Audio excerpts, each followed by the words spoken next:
एक चैप्टर हम लोग न्यूट्रिशंस पढ़ चुके हैं। न्यूट्रिशंस के बाद जो चैप्टर है तुम्हारा वो है एसिड, बेस एंड सॉल्ट। सबसे पहले बेसिक चीज समझ लो कि ये एसिड, बेस, सॉल्ट है क्या। आज हम तुमको सिर्फ इसका इंट्रोडक्शन देते हैं, कल हम लोग चैप्टर शुरू करेंगे।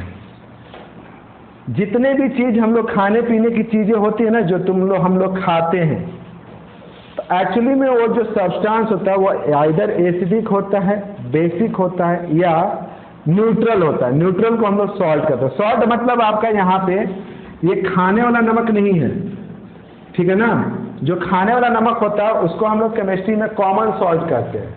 जो खाने वाला नमक होता है उसको हम लोग केमिस्ट्री में कॉमन सॉल्ट कहते हैं। तो ये सॉल्ट है, कॉमन सॉल्ट नहीं है। आपका एसिड है, बेस है और सॉल्ट है। अब तुमको किसी भी सब्सटेंस में, कोई भी सब्सटेंस तुम्हारे आसपास में, जैसे कुछ भी, जैसे कोई फ्रूट्स खा ली, फ्रूट्स उठाई, उसको खाई, और तुमको खाने के बाद पता करना कि क्या है वो एसिड है, बेस है या सॉल्ट है। तो सबसे सिंपल पहचान क्या है कि एसिड जो होता है ना वो स्वाद में खट्टा होता है, सॉर। ये जो होगा वो कैसा होगा, सॉर। सॉर मतलब खट्टा। अब आप सोचते जाइए कि आप जितने भी चीजें खाते हैं उसमें कौन कौन सा सॉर होता है। अब एग्जाम्पल सोचिए, तो सबसे खट्टा चीज तुम जो खाती हो बताओ, इमली। इमली क्या है, एसिडिक है, उसको एसिडिक कहते हैं। वो एसिड नहीं, एसिडिक है। एसिडिक मतलब कि वो एसिड को कंटेन कर रहा है। एसिड तो अलग हो गया, एसिडिक मतलब कि उसमें एसिड की मात्रा ज्यादा है। और बताओ जो खट्टा होता है, कच्चा आम। कच्चा आम भी खट्टा होता है, वो भी एसिडिक है। लेमन एसिडिक है, ऑरेंज एसिडिक है। ये सब चीज ऐसे भी जितना भी फ्रूट्स लगभग है ना, सारा फ्रूट्स एसिडिक इन नेचर होता है। दूसरा आता है बेस। अभी एक बात दिमाग में रखना, चैप्टर नहीं, आपको बस कॉमन चीज समझना कि एसिड है क्या। तो एसिड वो सारी चीजें जो स्वाद में खट्टा है उसको हम लोग एसिड कहेंगे। और बेस कैसा होता है, तो बिटर होता है। बिटर मतलब ये जो होता है वो बिटर होता है। बिटर मतलब बोल सकते हैं आप कड़वा, जो कड़वाहट होता है उसके अंदर। अब ऐसा कोई चीज बताओ तो जो खाते तो एकदम कड़वाहट रहता है, करेला। और प्याज, प्याज भी रहता है तो कच्चा खाओगे तो कड़वाहट आएगा ना उसमें। उसके बाद तुम्हारा टूथपेस्ट, टूथपेस्ट जो होता है वो भी बेसिक इन नेचर होता है। और जो सब्सटेंस ना तो खट्टा हो ना तो बीटर हो उसको सॉल्ट कहते हैं। और सॉल्ट बहुत सारी चीजें हैं। ये तो एक हुआ कि कॉमन सा स्वाद के अनुसार, स्वाद देखोगे, स्वाद के अनुसार हम एसिड, बेस और सॉल्ट बता सकते हैं। उसके अलावा तुम लोग को हम केमिकल फार्मूला लिखना सिखाए होंगे। केमिकल फार्मूला में अगर आगे में H लगा हुआ हो तो उसको एसिड कहा जाता है। आगे में H, एसिड का पहचान है कि उसके आगे में H रहेगा। उसमें कुछ एक्सेप्शन है, लेकिन ज्यादातर देखो जैसे HCl, ये है हाइड्रोक्लोरिक एसिड। इसका नाम क्या है, हाइड्रोक्लोरिक एसिड। ये आपका बाथरूम जो क्लीनर होता है ना, जो हार्पिक, जो हम लोग बाथरूम को साफ करते हैं, वो आपका यही हाइड्रोक्लोरिक एसिड है। उसके अलावा आता है H2SO4, H2SO4, ये आपका सल्फ्यूरिक एसिड है। फिर बोलोगे ये कहाँ देखेंगे, तो किसी के घर में इन्वर्टर होगा, इन्वर्टर बैटरी होगा, बैटरी के अंदर पानी डाला जाता है और कुछ एसिड डाला जाता है, तो उसी में आपको ये H2SO4 मिल जाएगा। वैसे ही आपको मिलेगा नाइट्रिक एसिड, इसका फर्टिलाइजर बनता है। अब आप बेस पे आइएगा तो बेस भी बहुत सारा होता है। बेस का पहचान क्या होता है ना, कि या तो हाइड्रोक्साइड रहेगा या तो O रहेगा। जैसे आप मान लो लिखते थे NaOH, सोडियम हाइड्रोक्साइड, ये बेस है। पोटेशियम हाइड्रोक्साइड, ये बेस है। कैल्शियम हाइड्रोक्साइड, ये बेस है, ठीक है ना। मतलब जिसके शुरू में H वो एसिड, जिसके लास्ट में OH या O वो बेस, और जिसके शुरू में ना तो H हो ना लास्ट में OH हो उसको सॉल्ट, तो सॉल्ट में जैसे हो गया NaCl, सोडियम क्लोराइड, ये आपका कॉमन सॉल्ट हो गया सोडियम क्लोराइड। उसी तरीके से हो गया आपका NaHCO3, ये तो तुम जानते हो ना, इसको हम लोग कॉमन सॉल्ट कहते हैं। कॉमन सॉल्ट मतलब जो हम लोग नमक खाते हैं, तो कॉमन सॉल्ट को हम लोग कहते हैं NaCl। NaHCO3 ये आपका हो गया बेकिंग सोडा। बेकिंग सोडा समझती हो? बेकिंग सोडा घर में यूज करती होगी तुम लोग, बेकिंग पाउडर,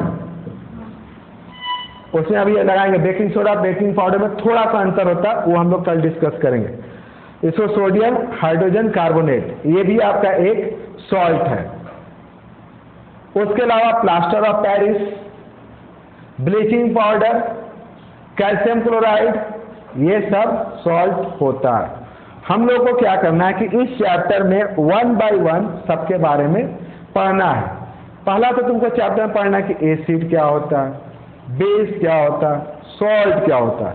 तो पहला चीज आप एकदम कॉमनली, एकदम चूंकि 7 क्लास में हो, तो 7 क्लास के हिसाब से तुम एसिड का कोई डेफिनेशन पूछेगी तो बोलना वो सारा सब्सटेंस जो स्वाद में खट्टा हो, वो सारा सब्सटेंस जो स्वाद में खट्टा हो उसको हम एसिड कहेंगे, और वो सारा सब्सटेंस जो स्वाद में कड़वा हो, बिटर हो, उसको हम बेस कहते हैं। थोड़ा सा और आगे बढ़ोगी तो मार्केट में एक लिटमस पेपर आता है, पेपर होता है एकदम छोटा सा, मतलब ऐसे बनाएंगे बोर्ड पर तो काफी बड़ा हो जाएगा, ये चौक का साइड मान लो कि इतने ही साइज का रहेगा और थोड़ा सा चौड़ा, litmus paper. Litmus paper 2 colour में आता है, एक ब्लू लिटमस पेपर और एक रेड लिटमस पेपर। क्या बोले? Litmus paper. देखो litmus paper, litmus paper 2 colour का होता है, एक रेड भी आता है और एक ब्लू आता है, मार्केट में दोनों मिलेगा। तो क्या होता है ना कि अगर मान लो कि तुम्हारे पास एसिड है, एसिड का मतलब क्या हुआ कि जैसे आप मान लें कि ये एक एसिडिक सॉल्यूशन लिए, पानी लिए, पानी में नींबू गाड़ दिए, पानी लिए, पानी में नींबू गाड़ दिए, तो ये जो पानी हो गया वो आपका एसिडिक हो गया, ठीक है ना। तो अब एक बार क्या करो कि रेड लिटमस पेपर को डालो, ये क्या है आपका एसिड है। तो एसिड में क्या करो कि पहले हम लोग रेड वाला लिटमस पेपर को डालते हैं कि लेट ये रेड वाला को डालते हैं, रेड वाला को डालें और फिर इधर ब्लू वाला को डालें।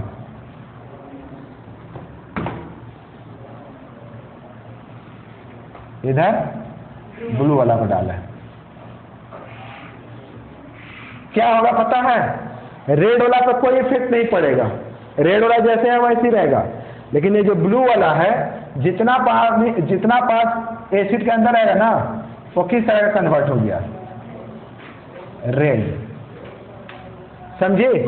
एसिड के अंदर में अगर रेड लिटमस पेपर डालें तो कोई इफेक्ट नहीं पड़ा, जबकि ब्लू लिटमस पेपर को डालें तो रेड हो गया।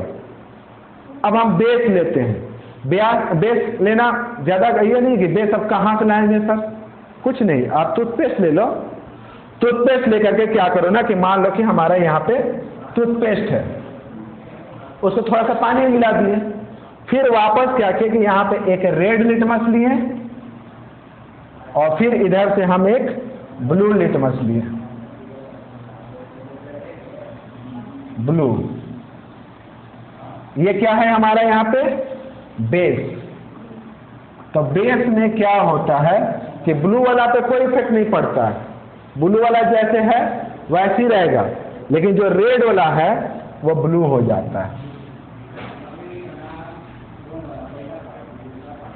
क्लियर समझ में आया? कुछ यह दिमाग में क्या बोले कि अगर एसिड में रेड लिटमस पेपर डालोगी तो कोई इफेक्ट नहीं पड़ेगा, लेकिन अगर ब्लू लिटमस पेपर डालोगी तो रेड हो जाएगा। जबकि बेस में अगर हम रेड लिटमस पेपर डालेंगे तो ब्लू हो जाएगा, लेकिन ब्लू के ऊपर में कोई इफेक्ट नहीं पड़ेगा। तो कुल मिलाकर के हमारे पास एसिड और बेस का पहचानने का 2 तरीका हो गया, एक तो टेस्ट करके और एक हो गया थ्रू द लिटमस पेपर। अब एसिड का एग्जाम्पल, तो जितने भी चीज आपके आसपास में खाने पीने का चीज है जो खट्टा होगा वो सबको आप एसिड कहिएगा, और जो कड़वा होगा उसको आप बेस कहिएगा। पापा जो चूना यूज करते हैं ना, वो भी बेसिक इन नेचर होता है। क्या उसका फायदा है, क्या घाटा है, नहीं है, हम लोग इस पे कल पूरा डिस्कस करेंगे। कल आपको क्या करना है, पहले इतना चीज को देख लेना है, आपको 10 एग्जाम्पल लिखना है, ठीक है ना। 10 example of acid, 10 example acid का, बेस का एंड सॉल्ट का। पहला तो ये चीज लिखना है। सेकंड चीज, जितना हम अभी बताए हैं, जितना चीज बताए ना एसिड के बारे में, एसिड के बारे में क्या बताएं कि एसिड एक ऐसा सब्सटेंस है जो टेस्ट में खट्टा होता है। एसिड एक ऐसा सब्सटेंस है जो ब्लू लिटमस को रेड कर देता है, लेकिन रेड पर उसका कोई इफेक्ट नहीं पड़ता है। लेकिन बेस एक ऐसा सब्सटेंस है जिसका टेस्ट बिटर होता है, वो ब्लू लिटमस पेपर पे कोई इफेक्ट नहीं डालता, लेकिन रेड को ब्लू कर देता है।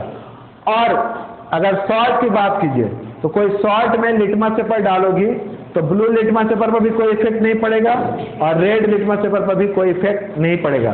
तो सॉल्ट का लिटमस पेपर पे कोई इफेक्ट नहीं पड़ता। जितना चीज हम आपको बताए हैं उसको आपको नोट्स करके लाना है, नोट बना करके आपको लिखना है about acid, base and salt. आपको इतना लिखना है और इतना लिख करके हम लोग आगे नेक्स्ट क्लास में डिस्कस करेंगे।